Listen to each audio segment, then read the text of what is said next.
Hello friends, welcome to রুচি kitchen. আশা করি সবাই খুব খুব ভালো আছো। আজকের রেসিপি হলো লোটে মাছের ভর্তা।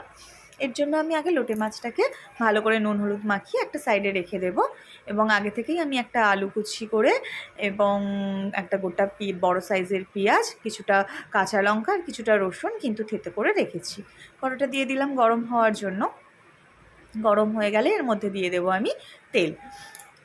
এই লোটে মাছের ভর্তাটা কিন্তু আপনারা খুব কম সময় হয়তো হাতে আছে, অনেক অন্য কোথাও যাওয়ার আছে, অনেকেই অনেক ব্যস্ত থাকেন, কিন্তু এটা কিন্তু খুব শর্ট টাইমে করতে পারেন আর খেতেও কিন্তু অসাধারণ হয়।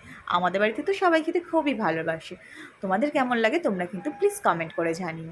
তো দেখো আমার তেলটা গরম হয়ে গেছিলো, ওর মধ্যে আমি রসুনগুলোকে থেতো করে রাখা রসুনগুলোকে দিয়ে দিয়েছিলাম এবং দুটো শুকনো লঙ্কা দিয়ে দিয়েছি ভেঙে, এবং ওটাকে লাল হওয়ার জন্য রেখে দিয়েছি। এর মধ্যে দিয়ে দেবো আমি কুচি করে রাখা পেঁয়াজগুলোকে এরকমভাবে দিলে বেশ ভালো ভালো লাল লাল করে ভাজা হয়ে যায় জানেন।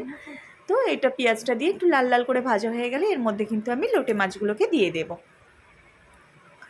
পেঁয়াজটা দেখুন আমার ভালো লাল লাল করে ভাজা হয়ে গেছে। তো এর মধ্যে আমি লোটে মাছগুলোকে দিয়ে দেবো। এবার লোটে মাছগুলো একটু ভাজা ভাজা হয়ে যখন লোটে মাছগুলো থেকে জল ছাড়তে শুরু করবে, তখন কিন্তু আমি এগুলোর মধ্যে দিয়ে দেবো আলু। দেখুন আমার জল ছাড়তে শুরু করে দিয়েছে। তো এর মধ্যে আমি দিয়ে দেবো কুচিয়ে রাখা আলুগুলো আর কাঁচা লঙ্কাটা দিয়ে এর মধ্যে দিয়ে দেবো আমি স্বাদ মতো লবণ, একটু হলুদ গুঁড়ো, লঙ্কা গুঁড়ো আর জিরে গুঁড়ো।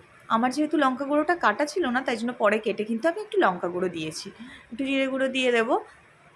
আপনাদের কাছে যদি বা ধনেপাতা থাকে তাহলে আপনারা কিন্তু ধনেপাতাও দিতে পারেন, স্বাদে কিন্তু ভীষণ ভালো হয়। আমার কাছে যেহেতু ধনেপাতা ছিল না, তাই জন্য আমি ধনেপাতাটা দিতে পারিনি।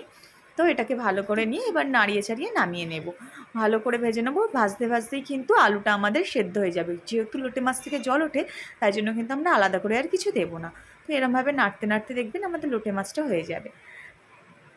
লোটে মাছের ভর্তা কিন্তু রেডি হবে। দেখুন পুরো লোটে মাছটা কিন্তু ঘেটে গেছে, আলুগুলোও আমার সিদ্ধ হয়ে গেছে বেশ। তো আপনাদের যদি বা আমার ভিডিওটা ভালো লেগে থাকে, প্লিজ একটা লাইক, কমেন্ট অ্যান্ড শেয়ার আর ফলো করে দেবেন, আর সাবস্ক্রাইবও করে দেবেন আমার চ্যানেলটা। Thank you. দেখুন আমার লোটে মাছটা খুব সুন্দর হয়ে গেছে লাল লাল। এবার কিন্তু এটাকে আমি, যখনই দেখবেন এরকম কড়ার গায়ে লেগে যাচ্ছে, তখন এটাকে একটা বাটিতে তুলে নেবেন। আমার লোটে মাছটা রেডি। এবার একটা বাটিতে তুলে নিলাম। প্লিজ আমার চ্যানেলটা subscribe, follow and like, comment করে দেবেন। Thank you.